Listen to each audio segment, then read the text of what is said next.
Assalamualaikum warahmatullahi wabarakatuh. Selamat pagi pemirsa Kurma kuliah Ramadan Fakultas Usuluddin Adab dan Humaniora. Sekarang di sini saya bersama Bapak Gufron, Wakil Dekan 2 Fakultas Usuluddin. Di sini kita akan berbincang-bincang terkait nasionalisme sebagai tujuan instrumental puasa. Jadi seperti itu ya. Jadi saya ingin mendalami terkait tema yang tadi saya sebutkan. Ada 4 hal kesalahan yang dilakukan orang yang berpuasa. Yang salah satunya itu adalah tidak melandasinya dengan ilmu pengetahuan. Nah, di sini saya ingin sedikit tahunya banyak mengetahui terkait puasa di Ramadan ini. Jadi ada pertanyaan yang masih mengejar diri saya. Yang pertama itu adalah ini kan sudah memasuki hari ke-10 Hari ke-10 dan ada rasa yang berbeda di awal-awal puasa. Saya awal-awal puasa itu sangat semangat sekali melakukan antusias ya. Antusias salat sunnah, terus tadarus dan lain-lain. Tapi di hari ke-10 ini sudah agak malas gitu, Mulai menurun ya. Menurun. Jadi itu kayak ada rasa-rasa yang berat gitu melakukan suatu hal. Terus mensikapi itu bagaimana sih, mensikapi di 10 kedua ini? Ya, alhamdulillah alladzi 'allama bil ilmi 'allamal insana ma lam ya'lam. Wassalatu wassalamu ala sayyidina Muhammadin wa ala alihi washabihi wasallam amma ba'd. Ya, alhamdulillah seperti yang disampaikan Mas Irul tadi, kita sudah masuk 10 hari yang kedua di bulan suci Ramadan ini. Dan sangat wajar gitu ya kalau misalnya malas-malas ya, muncul agak berbeda seperti 10 hari yang pertama gitu kan. Agak kurang antusias lagi itu untuk memasuk di 10 hari yang kedua ini. Jadi dalam sebuah potongan hadis disebutkan fawa syahrun awaluhu rahmah wa asatu maghfirah wa akhiru itkum minan nar. Jadi 10 hari pertama itu adalah rahmah, 10 hari yang kedua itu adalah maghfirah, 10 hari yang ketiga adalah itkum minan nar. Jadi sebenarnya esensinya kita berpuasa di bulan suci Ramadan itu adalah berlomba-lomba, berbuat kebaikan. Sehingga kita harus menunjukkan performa sebaik mungkin di hadapan Allah. Sungguh sangat merugi bagi orang yang berpuasa di bulan Ramadan ini kok tidak mendapatkan ampunan dari Allah. Ini sungguh sangat merugi itu. Oleh karena itu kita harus tetap mempertahankan antusiasme ini di bulan suci Ramadan ini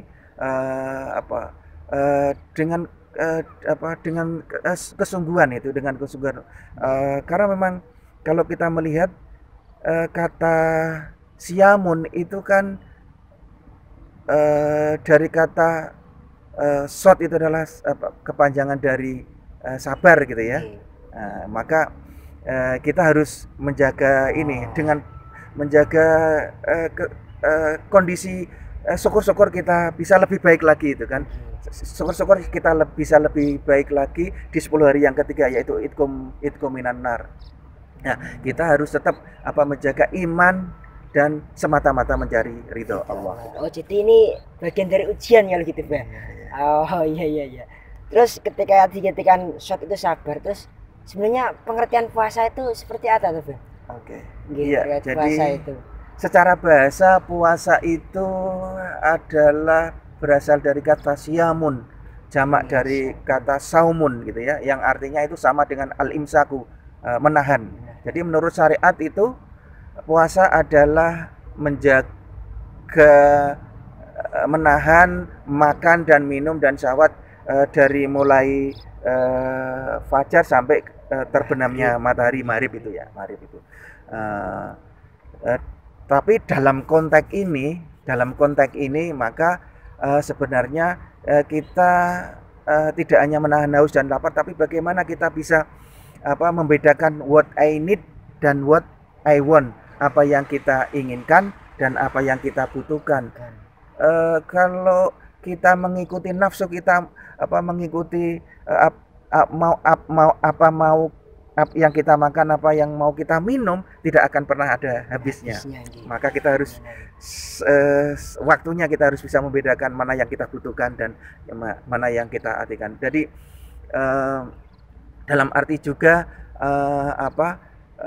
kita juga harus sudah bisa menjaga mulut kita untuk tidak berkata jelek, menjaga telinga kita untuk tidak mendengarkan yang tidak baik, untuk menjaga mata kita untuk tidak melihat yang kurang bagus, dan menjaga anggota tubuh kita supaya terhindar dari hal-hal yang dilarang oleh agama, itu kan. Dan juga kita harus bisa menjaga hati kita dari penyakit hati yang bisa mengurangi pahala kita mendapatkan pahala di bulan suci Ramadan. Seperti yang ditanyakan Mas Irul tadi, sebenarnya kata siamun itu dari shotnya itu singkatan dari sabar, terus kemudian yaknya itu singkatan dari kata yakin, terus kemudian alifnya itu berasal dari kepanjangan dari kata ajrun, dan kemudian terakhir itu adalah mem, ujungnya adalah itkominan, mutakun gitu. Jadi ini pemahaman baru buat diri saya, soalnya yang saya tahu itu puasa itu hanya menahan haus sama lapar gitu, Pak. Jadi nggak hanya itu tuh, jadi puasa itu juga menahan mata, menjaga tangan untuk tidak melakukan perbuatan jelek. Mungkin nanti sahabat kurma ini bisa mendapatkan pemahaman baru terkait ini, Pak.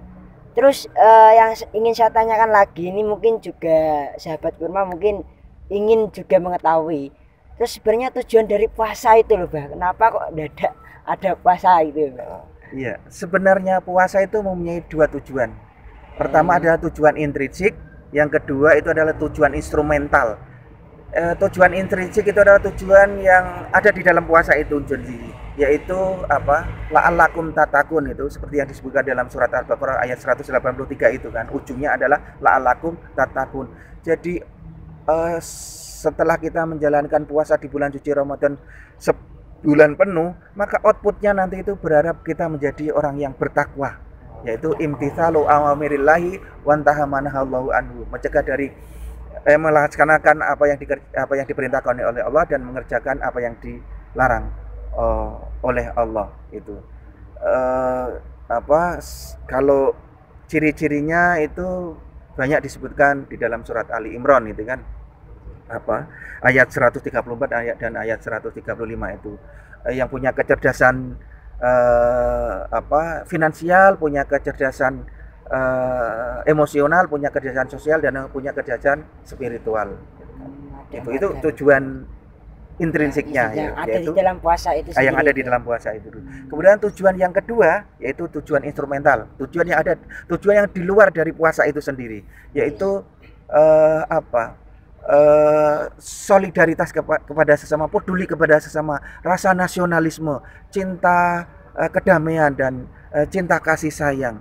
Jadi dalam prinsip pendidikan universal yang dirumuskan oleh UNESCO, yaitu salah satu diantaranya adalah learning to live together, yaitu belajar untuk bekerja sama dengan melalui bekerja sama.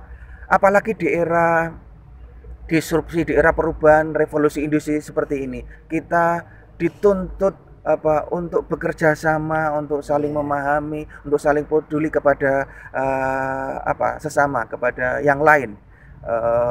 Kita tidak bisa mengalienasikan diri kita dari masyarakat. Kita harus bisa hidup dengan orang lain. Jadi kita harus di bulan suci Ramadan harus bisa menumbuhkan rasa peduli kepada sesama. Dan kita tahu bahwa negara Indonesia, warganya itu terdiri dari berbagai macam ras, suku, agama, gitu kan, yang berbeda-beda gitu,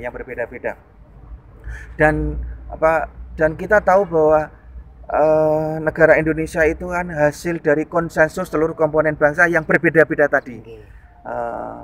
Oleh karena itu maka kita harus menjaga Indonesia ini bersama-sama, karena kita hidup di Indonesia ini, supaya negara Indonesia ini menjadi negara baldatun thayyibatun warobun ghafur, kita tetap mendoakan gitu kan, supaya negara Indonesia tetap aman, damai, tentram, sejahtera, dan juga dalam bentuk kita harus bekerja sesuai dengan kapasitas kita masing-masing. Demikian.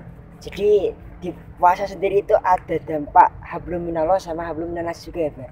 Jadi antara manusia juga nanti akan ada dampak untuk peduli pada sesama. Ya, betul. Jadi mungkin itu sedikit tapi banyak manfaat Bah, karena di situ saya ada pemahaman baru terkait puasa sama tujuan puasa. Akhirnya mungkin setelah ini saya akan semangat lagi dalam melakukan ibadah di bulan puasa. Jadi seperti itu ya pemirsa Kurma. Jadi untuk dari saya itu tetap lakukan kebaikan, insya Allah Allah nanti akan membalasnya. Sekian dari saya, terima kasih Bah atas kajian sedikit yang membawa manfaat ini. Saya cukupkan. Assalamualaikum warahmatullahi wabarakatuh. Waalaikumsalam warahmatullahi wabarakatuh.